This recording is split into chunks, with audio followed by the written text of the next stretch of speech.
म्हज्या भयणीनो आनी भावनो, पयल्या वाचपान आमकां दोन वस्तू म्हत्वाच्यो सांगलेल्यो आसात देवाच्या उतरांत. पयले म्हणजे जेन्ना आमचेर कोश्ट पोदरे कसळोन पडटात तेन्ना आमी भिवंक फावना, कित्याक तातूंतल्यान आमकां तो गोठाय हाडटलो. तो आमकां ताचे सोबें कशे भाशेन आमी जिवंक जाय तें शिकयतलो. हे कित्याक येतात? आमकां देवा सोशिल्ली पयस व्हरपाक, आनी आमी पयस वेता ते आयले म्हणटत, पूण आमी ते भाशेन जावंक फावना. दुसरें म्हणजे देवा कडेन आमी मागलें की ना, आमी डगमगोंक फावना. ल्हारां भाशेन वयर सकयल जातात ते भाशेन न्हय. आमी मागलें तें आमी बाळटान मागलें म्हणटत तें आमकां दितलो म्हणून आमची खात्री आसूंक जाय. ते भाशेन आमच्या जिवितांत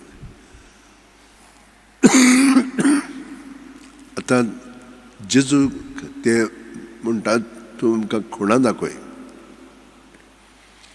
काल आमी पळयलेलें कशे भाशेन खुणां करून तो मोनो बेरो सगळ्या जाणांक परगटूंक लागलो जेजून कितें केलां पळय तें.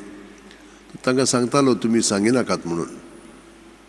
आनी हांगसरी तो म्हणटा हांव तुमकां खुणां दिना. एकूच खूण ताचें म्हत्वाचें, तें म्हणजे ताचें मरण आनी पुनर्जिवणपण. हाचे परस बाकीचें पळय कोत्तालो तो तें सगळें ताका अदीक आनी तांचो बावार्थ गोट करच्याक. तर म्हज्या भयणीनो आनी भावनो, आमचो बावार्थ जेजूच्या पुनर्जिवणपणाचेर आसूंक जाय. ताणें कोश्ट दोग आमचे पासत सोंसले, आमकां पातकांतली ताणें सुटका दिली. हें व्हडलें देणें आमकां ताणें दिलेलें आसा. पातकांतली आमकां सुटका दिवन आमी ताचे सोबें आतांच स्वर्गार तशें संवसारांत जिवंक जाता. पूण आमी हें सोत मानूंक जाय, डगमगूंक फावना. तर आमी सगळ्यांनी आमच्या हात शेवटेन दवरया, दोळे बंद करया. प्रत्येक सुस्कारांत तो आमचे सोबें येता ताका हाजीर जावया, आनी आमचे भितर आसा तितलें ताका समोर पुया. आनी हे परी भितरलें सगळें ताका दिवन ताच्या गोठायेन आमचें जिवीत ताच्या एकवटान आमी सारया. आनी प्रत्येक दिसा जीं गोडितां आमचेर कोसळटात ती सगळीं बरी वायट ताचे सोबें धरून तो आमकां दाखयतलो कितें आमी पत्करूंक जाय, कितें सोडूंक जाय, आनी कशीं आमची पावलां फुडें ताचे एकवटान मारूंक जाय.